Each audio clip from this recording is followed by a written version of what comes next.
करनाल के घरौंडा में GT road पर सब्जी उत्कृष्टता केंद्र में आयोजित 11वें मेगा वेजिटेबल एक्सपो में मुख्यमंत्री नायब सिंह सैनी ने बतौर मुख्य अतिथि शिरकत की और मेले में कंपनियों की तरफ से लगाए गए स्टॉलों का निरीक्षण किया। साथ ही खेती से जुड़ी आधुनिक तकनीक, उन्नत बीज और कृषि यंत्रों के बारे में जानकारी ली।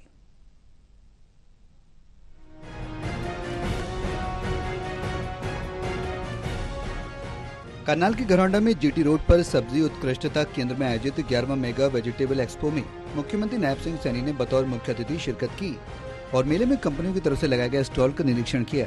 साथ ही खेती से जुड़ी आधुनिक तकनीक, उन्नत बीज और कृषि यंत्रों के बारे में जानकारी ली। इसके बाद किसानों से बात करके वो उनकी समस्याएं भी सुनी और कहा कि मेले में कई बड़ी कंपनियों ने अपनी मशीनों की भी प्रदर्शनी लगाई है। प्रदर्शनी के जरिए किसानों को पता लगेगा मशीनों से किसानों को किस तरह सुविधा मिल सकती है, किस तरह कम मेहनत व कम समय में बेहतर उत्पादन कर सकते हैं। किसान अपने खेतों के लिए सही मशीन का चुनाव करेंगे। देखिए, ये 3 दिवसीय जो घरौंडा उत्कृष्टता केंद्र पर मेगा सब्जी एक्सपो का आयोजन हुआ है।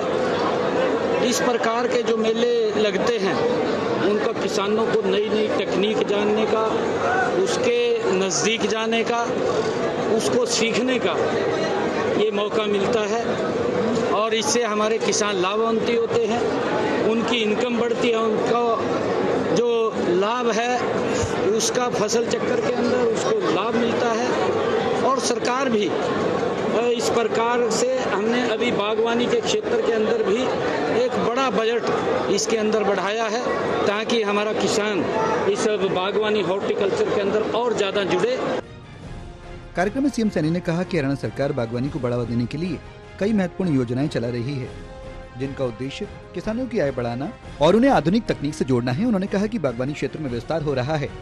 2,40,000 एकड़ में फलों, सब्जियों, फूलों और मसालों की खेती हो रही है। 510 करोड़ रुपए की लागत से 140 फलों सब्जी संग्रह और पैक हाउस स्थापित किए जा रहे हैं। 448 बागवानी फसल समूह बनाए गए हैं। हर क्लस्टर में 300 किसानों के साथ एक इकाई बनाई जा रही है। सीएम सैनी ने आगे ये भी कहा कि हमने हरियाणा में 3 उत्कृष्टता केंद्र खोलने का फैसला किया। हमारा लक्ष्य किसानों की आमदनी बढ़े और उसके लिए सरकार प्रयास कर रही है। गन्नौर के अंदर एक बड़ी सब्जी मंडी बनकर तैयार हो रही है, जिसकी लागत 2600 करोड़ रुपए है। उसका काफी लाभ किसानों को होगा। सब्जी के मेले में सफल के लिए सभी आयोजकों को जानकारी दी गई है। एक्सपो सब्जी ये 2025 के आज समापन समारोह है। इसके अंदर जितने भी पिछले 3 दिनों में हमारे किसान आए हैं और उन्होंने जानकारियाँ ली है और उससे प्राकृतिक खेती की तरफ भी वो बढ़ते हैं, उसकी इनकम बढ़ती है। उसको लेकर के हमने चाहे गन्नौर के अंदर एक बड़ी मंडी जो 2600 करोड़ रुपए की लागत से बनकर के तैयार हो रही है, उसका मेरे किसानों को बड़ा लाभ मिलेगा। वो इस प्रकार के बाजार भी हम खड़े कर रहे हैं ताकि किसान को कोई दिक्कत समस्या ना आए। बिहार दिवस पर सीएम ने कहा कि जो हमारे बिहार के लोग हैं उनकी देश की तरक्की में अहम योगदान है और जो पीएम मोदी का संकल्प है कि 2047 तक विकसित राष्ट्र बनाना है और बिहार के लोग देश को विकसित बनाने में अपनी भूमिका निभा रहे हैं। उन्हें बिहार दिवस की बहुत बधाई। साथ ही उन्होंने शहीदी दिवस पर बोलते हुए कहा कि शहीद भगत सिंह, राजगुरु, सुखदेव महान क्रांतिकारी ने देश की आजादी के लिए अपने प्राण दे दिए।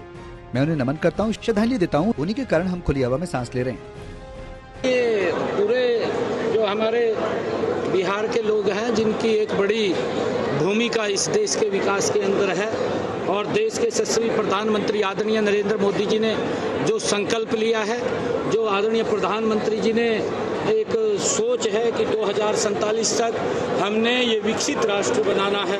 आज क्योंकि हमारे क्रांतिकारी वीर आजम शहीद भगत सिंह जी और राजगुरुदेव, सुखदेव, ऐसे 3 महान क्रांतिकारी वीरों जिनको उस क्रूर शासन जो अंग्रेजों का शासन था, जिन्होंने उनको फंदे पर लटकाया था, आज उनका बलिदान दिवस है। मैं उनको नमन करता हूं, उनको प्रणाम करता हूं। गौरतलब है कि सीएम सैनी के साथ कृषि मंत्री श्याम सिंह राणा, विधानसभा स्पीकर हरविंद कल्याण, करनाल विधायक जगमोहन आनंद समेत अन्य बीजेपी के नेता मौजूद रहे। करनाल से कमलदीप की रिपोर्ट।